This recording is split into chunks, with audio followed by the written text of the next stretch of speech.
of Commerce. Thank you so much for coming out to this ribbon cutting. We're very excited to have you guys in this new location.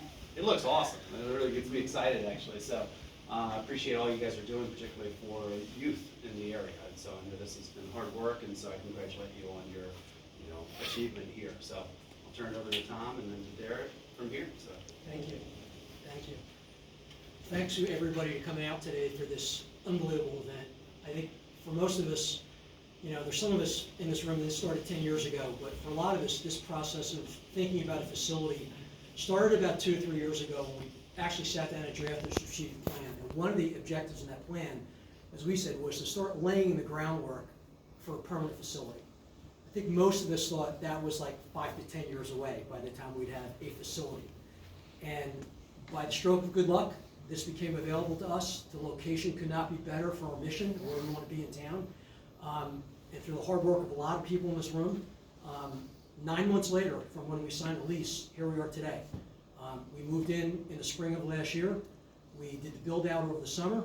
We did our first winter programming session, January, February this year. 62 kids right here this winter for our first programming. And our vision is taking that to a much higher level in terms of getting a lot more activities going on here for our first team families and our kids. But we really see this not the culmination of our journey, but we really feel like our rocket is on the launch pad right now. We think this is the beginning of really taking our first team chapter here in town to the next step. And there are many people in this room that I need to thank for being a part of this. Specifically, there's a few people who are instrumental in us being able to get into the space and build out the space. First of all, and foremost, I'd like to thank the Perry Foundation, who's here today, for giving us a seed grant to help us get started in terms of helping us do our build out here. Really generous, and we're very grateful for your longtime support of our chapter.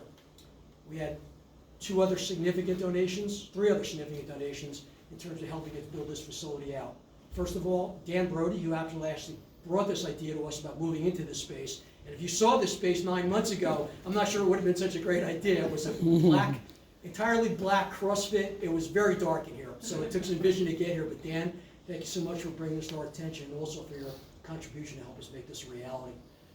Tim and Diane Naughton, also another significant contribution to helping us get going here, helping us build out the facility. But the person I want to thank the most is the person who started this journey for all of us. He's here today. None of us would be here without what he's done for this organization and what he continues to do. I'd like to thank Wayne Hall. Wayne, where are you? Thank you so much.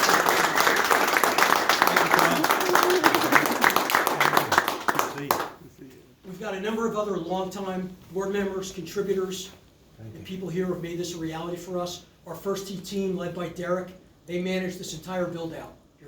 Everything you see here going from black walls and a black floor to what you see was managed by Derek and his team, and I think they did a terrific job.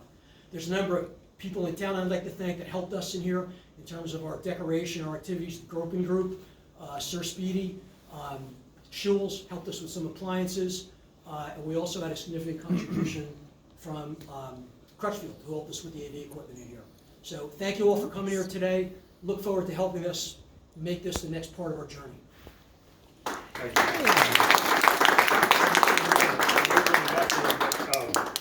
When we talk about impact in this journey that we're on right now, Andrew, you brought to our attention that I think we overlooked that it's been coming up on 10 years. And in that amount of time, we've had a few different life cycles, but we've bounced back. To Tom's point, we built this in 9 months or less. And as far as a community hub, you mentioned 62 kids this winter program, many of which were new to golf and new to First Tee. What does that do for us long term? We partner with 19 of the city of Charlottesville schools and some in Albemarle County. That lets us expose kids to the game of golf in our character enrichment program. Golf is just our vehicle, but that equates to about 8,000 kids a year that we see in our community just right here in Charlottesville. This facility merges the quick hits, if you will, of what kids are used to with technology today. This gives immediate feedback, immediate data, and then we try to get them on course. So we're very thankful for all of you being part of this journey. We continue to make those impacts going forward, and we'll continue to expand this program. I also want to thank the VSGA for being here today and supporting that journey, opening the door for some more competitive and on-course play that we've been anxious for. So this partnership that we have with Meadow Creek really started that journey for us again. offering hundreds of kids during after-school program a place to feel safe to fail and even safer to succeed. And we brought it now indoors. So again, thank you so much to all of you for being a part of this, and greatly appreciate you all. Let's grab a bite to eat and celebrate the new space. And